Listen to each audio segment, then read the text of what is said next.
एक तो माँ के पाँव सुंदर, दूसरा पायल सजी। एक तो माँ के पाँव सुंदर, दूसरा पायल सजी। तीसरा महावर लगा है, हम दीवाने हो गए। तीसरा महावर लगा है, हम दीवाने हो गए।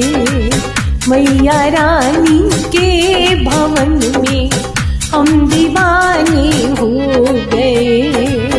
मैया रानी के भवन में हम दीवाने हो गए।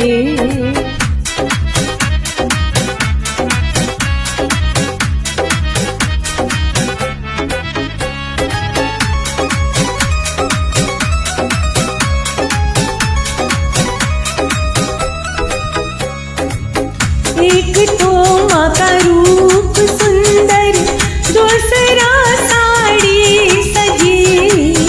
एक तो माँ का रूप सुंदर, दूसरा साड़ी सजी।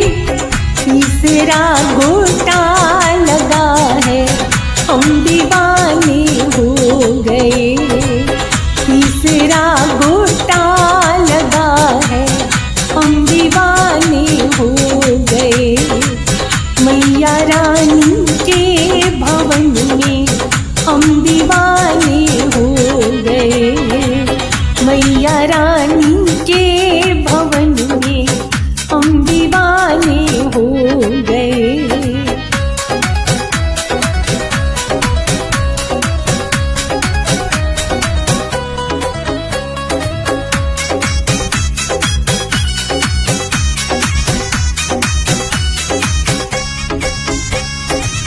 एक तो माँ के